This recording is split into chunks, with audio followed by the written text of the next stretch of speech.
We're engaging in a study of something that's pretty sophisticated in terms of lying and deception. If it were only that easy, right? As far as the pants on fire kind of indicator as to whether or not somebody is lying. Well, we need to do a little bit of backstepping here to make sure that we all understand certain theoretical ideas of communication, of interpersonal communication especially. And so I'm going to do a little bit of a review of the transactional model in order for us to understand contexts, okay? Because meaning happens in context, and therefore lying and deception also happen in context as well. So I'm hoping you have this background, that you understand the transactional model, that you have a source and a receiver, and a source and a receiver. That's you, that's me, okay? And as we go through and engage our message, getting that back and forth, we send those messages through channels, the vocal, auditory, visual, olfactory, gustatory, tactile channels back and forth there. And we do this in an attempt to arrive at some type of shared meaning. And we have noise and other things that come into play there. But all of this happens within context. And context goes through and gives us, like I said, it dictates us a way for us to find meaning. I'm not really explaining that very well. Let me see if I can do a little bit better. We have a number of different contexts. You have been taken out of context at some point, I'm sure. And somebody says something that you said, and you said, no, that's not what I said, even though they might have been quoting you verbatim, right? Well, the reason why we are so easily taken out of context is because there are a number of contexts, like the physical context, psychological, the social context, the cultural context, and the temporal context. There are a couple more, but these are the ones that we will deal with in terms of studying this idea of lying and deception. First off is physical. Physical context has to exist because that's where communication happens. It's the actual physical place where communication happens. Okay, it's not the physical aspect of the body. That would be the physiological context. We could talk about that. I don't have that on the list, but I want you to be sure to differentiate there. Okay, so that being the case, then I have some different physical contexts here. All of these are places of worship, right? So there's this one. There's this one. There's this one. And this one. So each one of these, while they serve perhaps the same idea in terms of worship or connecting with a God or with some level of spirituality with other people who are like-minded, boy, they're all so different, right? And there might be different outcomes that are happening within those, even though they're all physical contexts. Physical contexts are set up to get us to do something. If you go to Chili's, it's set up there for a reason. And now they have these new little kiosks at your table to get you checked out faster. And that's not for your convenience. That's for their ability to turn more tables, okay, to get more people in there, especially, on the weekend rushes. The more tables turn, the more profits, the more tips, and so on that way. And that's not done by mistake. That's a physical, contextual attribute. McDonald's has been stepping up their game in terms of their interiors and making them a little bit more, I'm trying to say classy here. I guess it's classier. It's classier than the yellow plastic seating we used to park our rears on while we're eating our Big Macs. But that's a pretty big a physical contextual change. And it changes the way we look at fast food. We look at McDonald's. We look at even dining out there. This is inviting. We want to stay here. In fact, we might be thinking about getting a shake after we've consumed the large number 2 Big Mac with fries or whatever. McDonald's isn't by themselves and going through and making things upscale. Okay, we have contexts in which we communicate, physical contexts in our homes. Our kitchen, this isn't it, but our kitchen is our favorite communication place. We have an island like this one, and when the kids are home, that's where we congregate. We don't do it in the comfortable living room. We do it around the island, and we have food, and we talk and laugh and have a good time. Because of that, that's what that physical context is there for. Here's a dormitory. This is a dorm room. And you can see within this physical context, there are some boundaries that are set up here, right? Yeah, interesting. Well, as you can imagine, physical contexts lend themselves to deception. And we'll talk about that a little bit later on. there as we get into the reasons why we lie. Next up, then, is this idea of the psychological context. And out of all of these contexts, this is where lying takes no prisoners. This is where deception functions, okay? And it functions because it might have the ability to take advantage of our self-doubt. It might have the ability to go through and make us want to self-aggrandize, make ourselves different than what we might really be. It might go through and cause us to be a little bit more manipulative to get what we want. The psychological context is where we're going to spend the majority of our time over the course of this semester in talking about lying and deception. Within that psychological context, we might have certain connections there where the psychological context can be heightened. This is my daughter. She is an Army intelligence specialist in the United States Army. She is a trained interrogator, of all things, the apple tree kind of thing, right? And since she knows how to go through and detect lying, and I do as well, our psychological context is on an entirely different level, right, when we go through and communicate. In fact, it's an extraordinary level of communication that we have back and forth in terms of what's going on. And then I have a psychological context with my son, who's in law enforcement. Okay, and as you can imagine, there are very interesting psychological contexts in which we go through and communicate. And we're kind of politically juxtaposed in terms of our positions and in terms of what we do. And psychologically, as we speak to each other, we are impeccable in what we say because of our positions, because of where we come from. So that's a little bit of the psychological conditioning that happens with us contextually. And like I said, this is where the majority of our study is going to happen in terms of lying and deception. Well, the place outside the physical context, most of us lie within our social relationships, all right? So here's my companion. That's my beloved and my best friend. And she also knows when I'm lying, and I know when she's lying. And sometimes we lie for different reasons within our relationship. And then these aren't big, gorilla, hairy kinds of lies. They're things like, wow, this tastes really good, right? And we'll get into, in another video, we'll talk about those reasons why we get into that, okay? But within the social context, that's where the majority of our lies take place here. Again, me and my kids there, and there's some interesting types of lies that happen there. There's Mindy and her kids as well. The social relationships I have, my friendships that are out there.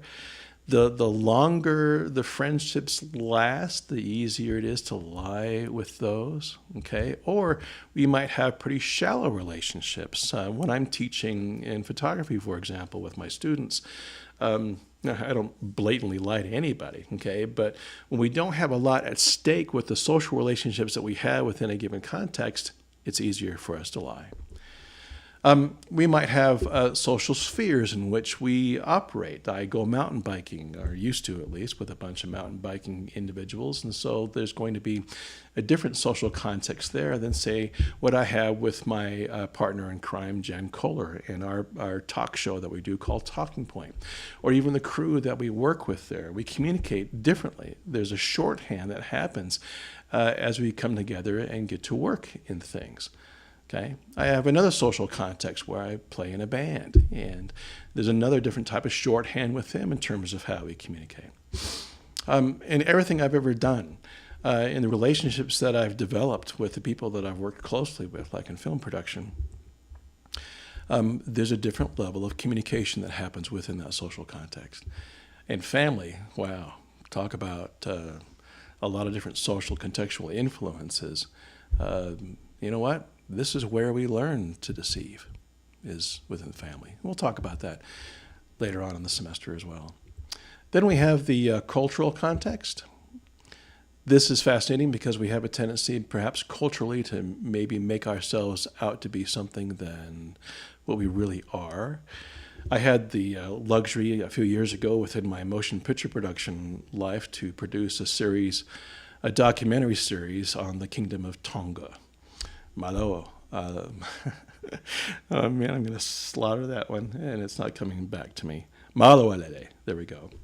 And while I was in Tonga, you can imagine that this Palangi, this white guy, is going to go through maybe an encroach and step upon a few toes, committing some cultural faux pas, which I did, right? And unless you know the culture that you are either assimilated within that culture or you've grown up within that culture, boy, it's tough. Communication becomes very difficult. Lying and deception are culturally derived, and there are some cultures that have absolutely no tolerance for lying and deception on any level. And there are other cultures that lying and deception are woven into the very fabric of their day-to-day communication there as we go. I got some culture.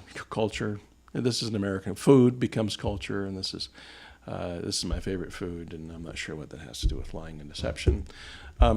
Culture is personified by what we do for a living, by what we do for our hobbies, by what we do. I belong to an overland culture. I belong to a kayaking culture. Within each of those, there's this concept of adventure. And within adventure, there's, guess what? There's a potential to exaggerate a bit, right? Culture lends itself to perhaps going through and speaking things that might not be completely concretely true. I live in a funky culture in Salt Lake City. And within that, I went out for a walk one afternoon in the avenues and took my camera with me and decided to capture a little bit of Salt Lake's architectural culture. Came across this Masonic temple that's on South Temple there in downtown Salt Lake City, or the meditation chapel. Each one of these has within it just a very intricately woven cultural context. And these are things that we've come to take for granted. These are things that maybe we've spurned on some level. This image is fascinating to me because as you look down State Street, you see the LDS Temple in the foreground on the right-hand side, and you get past the business buildings, you got the U.S. Bank, you get into the rest of the valley. Wow, all kinds of culture going on there. And certainly religion is a huge cultural context. And when it comes to lying and deception, wow. Well, we even have a commandment there about lying, right? And yet, I'll bite my tongue on that one. We'll come back to that a little bit later on. And lastly is the temporal context. And this is when communication takes place, and we are kind of temporally derived. We all respond to seasons, for example. These are my two Goldens. This is Mary Ann and Ginger in the background. In the fall, up in the foothills of North Salt Lake. This is in front of our home during the wintertime when they're trying to figure out what this white cold stuff is. We all moved up here from St. George. And in the spring. And these are all temporal contexts. And you know what? We communicate differently during these times. And we are also more prone to lying and deception based on that time. Like Christmas, for example, or Easter, for example, like the Easter Bunny and Santa Claus. And wow. Right? Within these contexts, we have a tendency to remove ourselves from the day-to-day context, and maybe we'll go on vacation. Vacation, we kind of let our hair down, maybe become more of our real authentic selves. This is us on a beach in San Simeon. You can see our dog photobombing us there in the background. Or the temporal context also from day to night can go through and change the way we might go through and communicate. Or maybe rituals and ceremonies within that temporal context too can go through and have impact on us and our ability to reach shared meaning. So That's context there: physical, psychological, social, cultural, temporal. It's important that you understand those and how they relate to how we communicate, and especially on how they relate to the circumstances that we get into in terms of lying and deception. And there are lots of these, okay? And this is going to feel a little overwhelming if you're taking notes, and I hope that you are, because there might be a little test on this later on, or some level of application. You need to understand how these work, okay? And by matriculating that into some type of note-taking might help you out. So these are different contextual aspects, and some of these are, the majority of them are physical, some are psychological, some are social, some are cultural. Some belong to that temporal context as well. None of those are mutually exclusive, okay? 3 or 4 contexts will happen within each of these contextual circumstances that we get into, not the least of which is this idea of expectations. Expectations lay a fertile ground for us to lie because we don't want to disappoint. We want to go through and make sure that we've met our partners, our loved ones, our bosses, our professors, our whomever we feel has some level of expectation of us. We want to make sure that they are satisfied with that expectation, and we'll do everything that we can to make sure that that satisfaction is legitimate. But when we fall short, we might lie. We might come up with a way to go through and deceive. And these aren't big, high-stakes lies, right? These are just kind of little ones to go through and maybe preserve the aspect of that expectation being met. We lie to avoid consequences. I don't know if you read the opening or the title graphic and story here for the class. If you haven't, go back and read it, okay? It's about the first time my son lied to me, and he lied to me about his broken glasses. And he did that to avoid a consequence. Now, for him, being 5 years old at the time, he didn't realize that there might be 2 consequences here to his lying. Okay, he broke his glasses, and certainly there might be a consequence to that. We have to buy some new ones, and you need to be more careful, that kind of thing. But Chris decided to lie about breaking his glasses and really not anticipating that there would be a consequence to that behavior as well. Boy, we lie all the time to avoid certain types of consequences, and avoidance is on the list here. We'll get to that here later on. There are different motives behind lying, or deception might lead to our own motives. In fact, if we're trying to get ahead, if we're trying to be the brightest one in the room, or if we're trying to make more money, if we're competitive, we'll lie. And at the time, those lies will seem justifiable. In fact, if we do this often enough, our brain doesn't go through that ethical check. We don't go through and say, oh, I'm lying here. Should I go ahead and do that in order for me to advance my position, to keep my job, to get that raise instead of the other guy, for me to win the heart of that girl instead of the other guy, or whatever the case might be, right? We become conditioned here through different types of motives and motivation. We lie to avoid things, certainly. We've all done that on some level. Even the omission of the truth can be lying there if we want to go through and not face up to what might be happening or what's going on around us. At the time that I'm recording this, there's a huge debacle going on in terms of immigration and children being separated from their families. And as I see different media outlets who either avoid the story or avoid telling the truth about the story, or others that go through and aggrandize the truth about that story, there's an amazing amount of not only avoidance, but also aggrandizement of the same idea that's going on. A lot of people are perfectly happy with their heads planted firmly in the sand. We lie to protect. We lie to protect ourselves. We lie to protect other people. We lie to protect our kids and feel justified in going through and doing so until then they get a little older and somehow we have to then cop to the truth about whatever that lie might be. It might be about Uncle Harry. Okay, it might be about the reason why you lost your job. It might be, it could be a plethora of anything to go through and protect your spouse, your kids, your family, your mom and dad. You are all lying to your moms and dads, right? On some level, in terms of even getting a higher education. All right, did you study last night? Oh yeah, sure, yeah. I want to protect you from thinking that I'm wasting your money, right? Mm-hmm.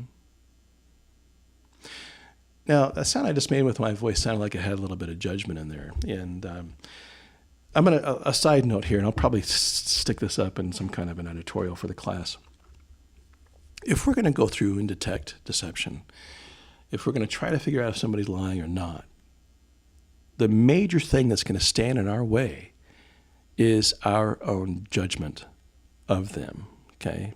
This is something we have to learn how to suspend. If we're going to have the objective ability to listen to somebody, gather all the data that we possibly can, and then come to a conclusion as to whether it's the truth or whether they're making it up. All right, back to these contextual circumstances. Admiration. We want people to admire us, or we want to admire other people, right? And to gain admiration, we might go through and pump up our stats a little bit. So we might go through and just kind of maybe misrepresent the achievements that we've been able to make, or we might do that for somebody else in order to gain some type of, what's the word I'm looking for? It's not flattery. It's I can't remember.